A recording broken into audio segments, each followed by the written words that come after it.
Richard Feynman. दोस्तों, science की दुनिया का वो सितारा जिसकी एक उपलब्धि ने दुनिया को देखने का नजरिया ही बदल डाला।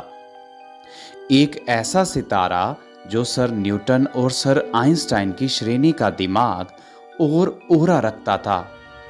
फेनमैन ने ऐसी कौन सी चीज खोजी थी जो अविश्वसनीय थी?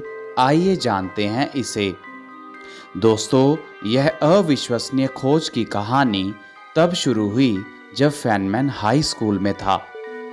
फेनमैन को पहेलियां सोल्व करना और चीज़ों की गणना करना बहुत पसंद था। फेनमैन की खासियत यह थी कि वो एक ही पहेली को सोल्व करने के कई तरीके जानता था। अगर वो एक तरीके से प्रॉब्लम को सोल्व कर रहा होता तो दूसरी तरकीबें भी उसको पता होती थी जिससे वो पहेली सोल्व हो सकती है। फेनमैन अपनी कक्षा में सबसे आगे रहता था, तो टीचर भी उसे फिजिक्स की कठिन से कठिन प्रॉब्लम देता रहता था ताकि फेनमैन की रुचि फिजिक्स में बनी रहे और वो कभी भी बोर ना हो। एक दिन फेनमैन के टीचर ने उसे एक प्रिंसिपल से अवगत करवाया जिसका नाम था प्रिंसिपल ऑफ लीस्ट एक्शन, जो कि फिजिक्स के मूलभूत सिद्धांतों को समझाने में मदद करता था।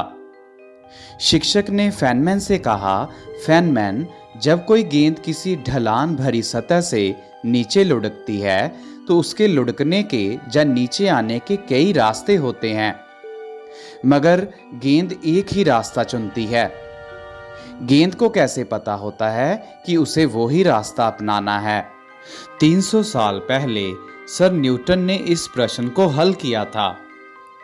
उनका कहना था कि अगर आप एक क्षण भर के लिए गेंद पर लगने वाली सभी फोर्सेस के बारे में पता कर लें और ऐसा करते जाएं हर माइक्रोसेकंड दर माइक्रोसेकंड और इन सभी फोर्सेस को जोड़ लें, तब आपको किसी भी ऑब्जेक्ट का रास्ता पता चल जाएगा कि वो कहाँ पहुँचेगा और कब पहुँचेगा।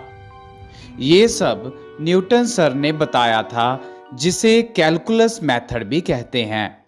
दोस्तों, मगर फेनमैन ने तो इस प्रॉब्लम को हल करने का एक अलग ही मिस्टीरियस मेथड ढूंढ रखा था।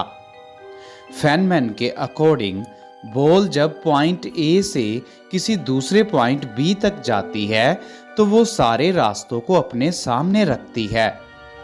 चाहे ए पॉइंट से पहले जुपिटर ग्रह तक जाना हो, फिर जुपिटर ग्रह से बी तक, चाहे बॉल का पॉइंट ए से हमारे सबसे नज़दीक की गैलेक्सी एंड्रोमेडा गैलेक्सी तक जाकर फिर वापस पॉइंट बी तक आना हो, चाहे बॉल का पॉइंट ए से समय में पीछे जाकर फिर पॉइंट ए तक आना हो, ये सभी अनगिनत रास्ते बॉल देखती है, चाहे जितने भी वियर्ड रास्ते हों ए से बी तक जाने के।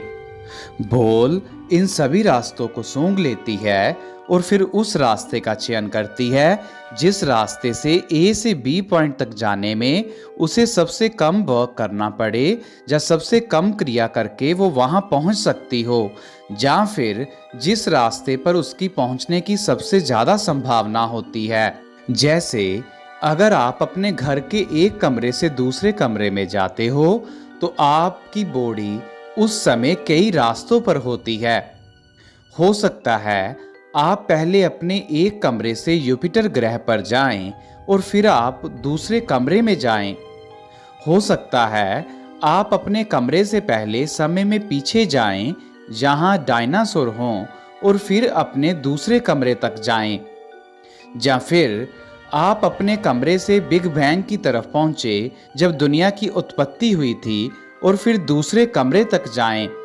आप एक समय पर अनंत रास्तों पर होते हैं, मगर उन रास्तों की संभावना बहुत कम होती है, मगर होती है। और जो आपका सबसे संभावित रास्ता होता है, आखिर में वो रह जाता है या मिल जाता है, जो आपको एक कमरे से दूसरे कमरे में पहुंचा देता है।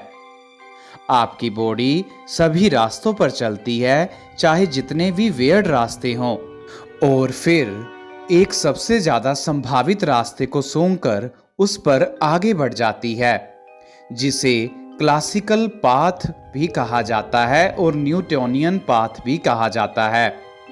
दोस्तों, फेनमैन की ये कई बातें बिल्कुल सही थी, जिसके लिए फेनमैन को 1965 में नोबेल प्राइज मिला था।